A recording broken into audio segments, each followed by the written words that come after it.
In the summer of 1867, within a secluded agrarian settlement on the outskirts of Sedalia, Missouri, 8-year-old Timothy Caldwell emerged as the focal point of the most unsettling medical case study ever recorded in the American Midwest. Dr. Samuel Harding, the territory's sole medical practitioner, filled 3 leather-bound diaries with meticulous observations of a youth whose conduct defied every tenet of human nature understood by 19th-century medicine.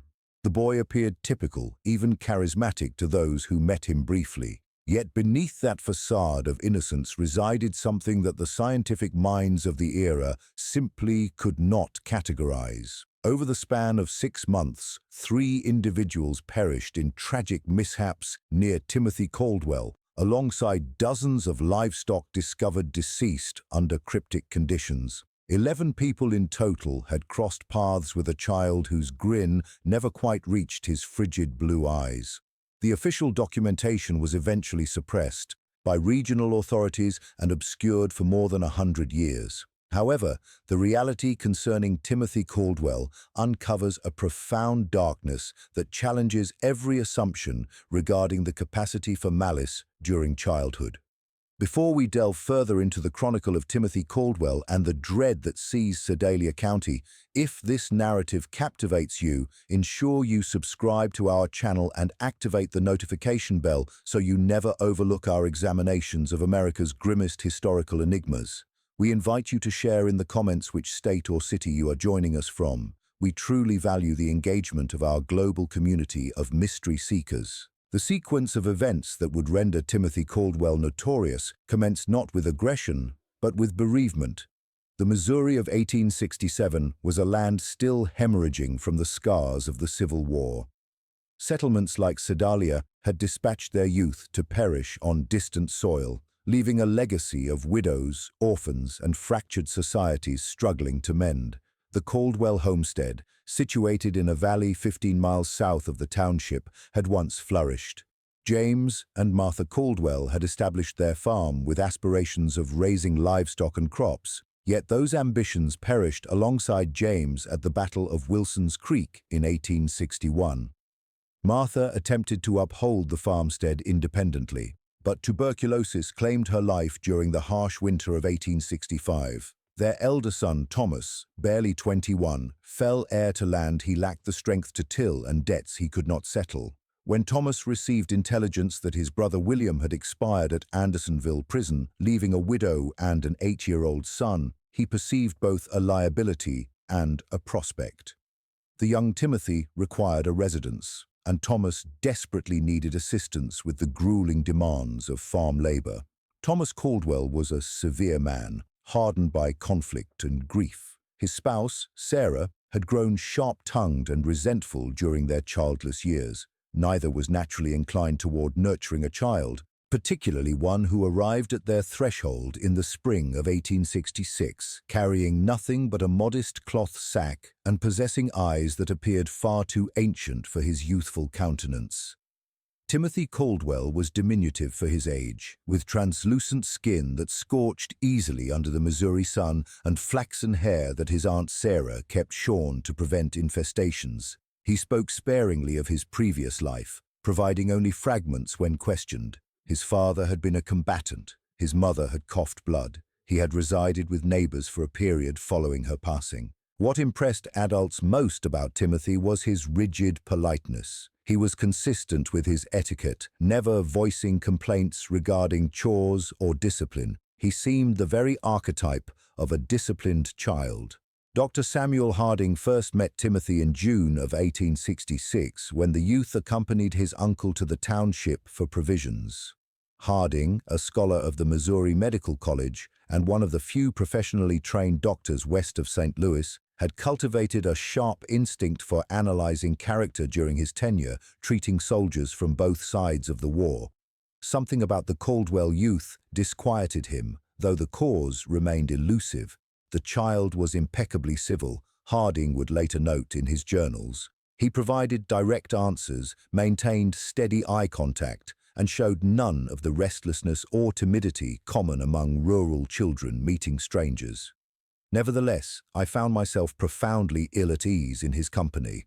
His stare held a piercing quality that suggested he was examining me with the same cold, clinical curiosity that I typically reserved for my own patients. The farming circle surrounding Sedalia was intimate enough that privacy was rare. The Caldwell estate was secluded, but not so isolated that residents failed to observe peculiarities. Mrs. Eleanor Patterson, whose land shared a boundary with the Caldwells, frequently observed Timothy laboring in the fields or attending to the animals.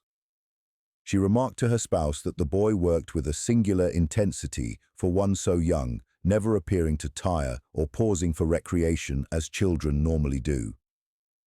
It was akin to watching a small mechanism, she told her husband Samuel during an evening meal. He worked steadily from dawn until dusk, never faltering, never slowing. It is not natural for a lad to have no playfulness in his spirit. The Patterson farm maintained poultry, and Eleanor noticed that her birds became frantic whenever Timothy approached the fence line. They would huddle together, shrieking and agitated, refusing to go near the perimeter that divided the lands. Her husband dismissed the behavior as chance, but Eleanor could not abandon the suspicion that the creatures sensed a quality in the boy that humanity overlooked. The first fatality occurred on a stifling afternoon in August 1866. Young Mary Fletcher, aged 5, was the daughter of the local smithy and beloved for her vibrant spirit and habit of wandering. She had been playing near Willow Creek, a shallow waterway flowing between several estates, including the Caldwell land. Timothy discovered her remains. He reached the Fletcher residence just as the family sat for dinner, his attire saturated and his face blanched with what seemed to be authentic panic. "Mrs. Fletcher," he said, his voice firm despite his outward distress, "I found Mary at the creek. She isn't breathing." The search party that hurried to the water found Mary Fletcher prone in a pool barely 18 inches deep. Dr. Harding, called immediately, concluded that the child had drowned, a sorrowful but frequent mishap in rural regions where children played near water without oversight. What unsettled Harding was not the exploration itself, but Timothy's narrative of finding the body. The youth provided an exceptionally vivid account of precisely where Mary had been located, the orientation of her limbs, and the state of her garments. When asked how he happened to be in that specific location, Timothy claimed he was searching for a stray calf.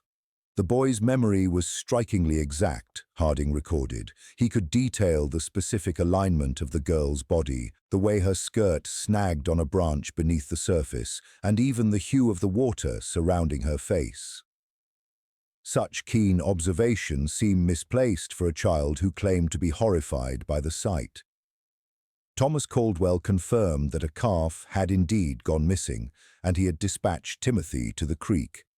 The animal was located 2 days later, perfectly healthy and grazing in a field nearly a mile from the drowning site. The Fletcher family, broken by their grief, accepted Timothy's account with appreciation. He had, after all, been the one to find her and raise the alarm. At the memorial, Timothy sat in silence with his relatives, his head tilted in a display of respect.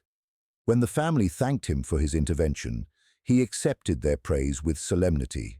"I wish I could have reached her sooner," he told the grieving father, his tone carrying the perfect weight of remorse.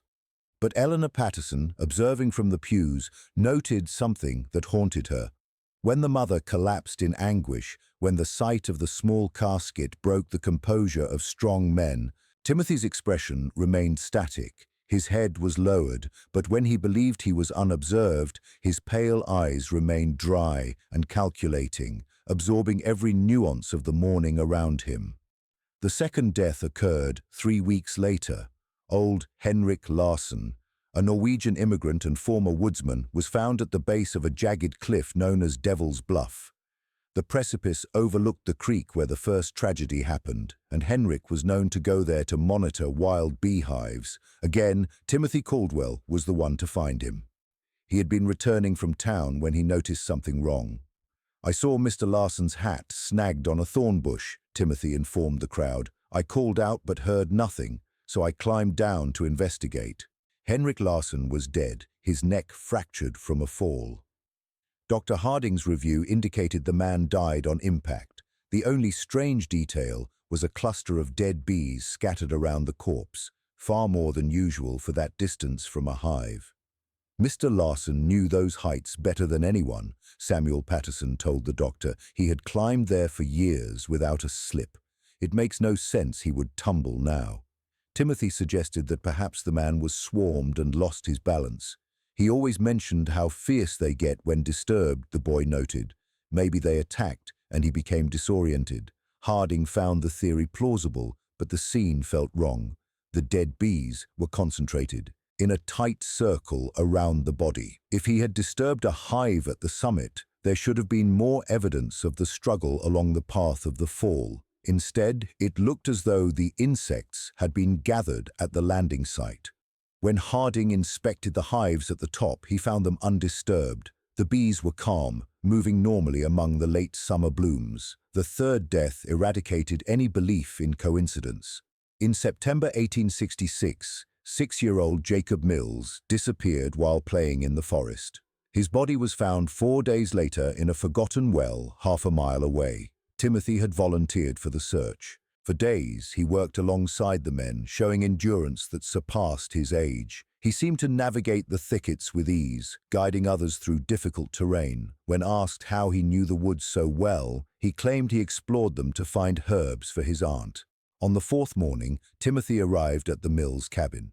"I think I found something," he told the father. "There is an old well to the north. I thought I heard crying." The well was hidden by rotted wood and brush. Jacob Mills was at the bottom, alive but fading from thirst and exposure. He died within hours of his rescue, his body too frail to recover. The child had been trapped for 4 days, Harding wrote. The fact that Timothy could locate him in such a hidden spot is alarming. How deep is this boy's knowledge of these woods? More distressing was Timothy's conduct during the boy's final moments. While the family wept, Timothy sat in a corner, seemingly in prayer.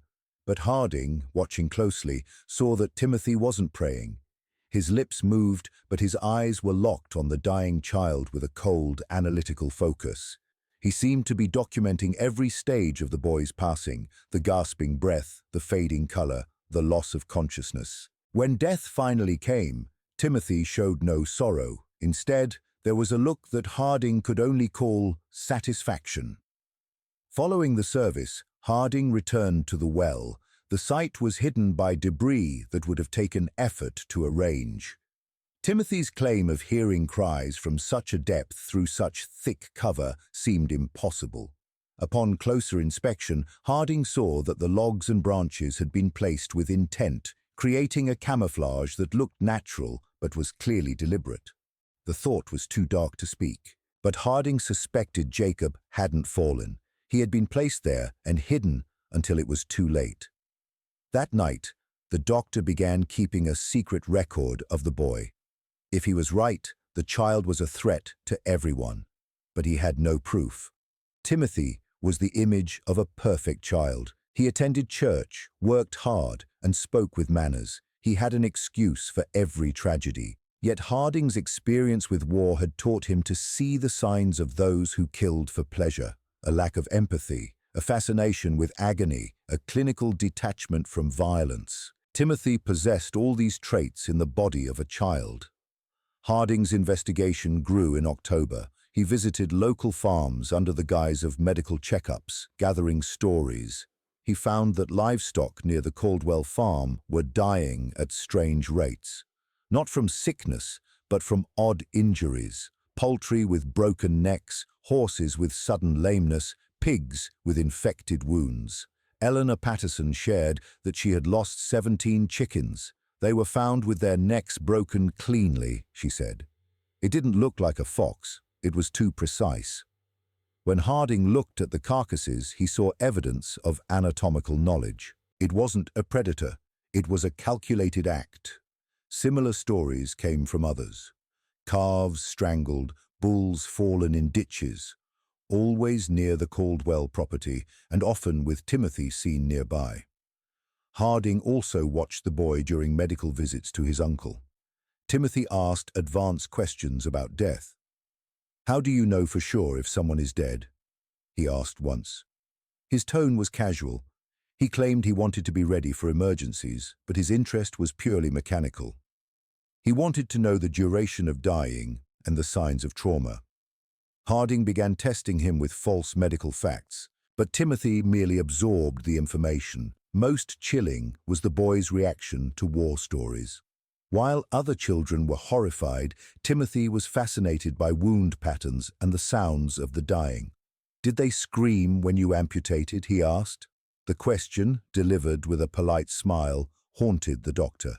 By November, Harding's journals were a map of a predator. He discovered Timothy's secret, a cave filled with a collection of bones, crude tools, and drawings of animal torture. The sketches were remarkably skilled, detailing the results of experiments in pain. Notes in Timothy's hand described the time it took for subjects to die. The most horrific find was a new set of drawings depicting humans. There was a sketch of Mary Fletcher, one of Henrik Larsson, and one of Jacob Mills, in the well with notes on dehydration. Timothy hadn't just been there, he had designed their ends. Harding was in an impossible position. The evidence was gathered illegally, and no 1867 court would believe an 8-year-old was a serial killer. Science had no word for what Timothy Caldwell was. The dominant conviction of the 19th century was that children possessed an innate purity, corrupted only by external depravity or severe trauma.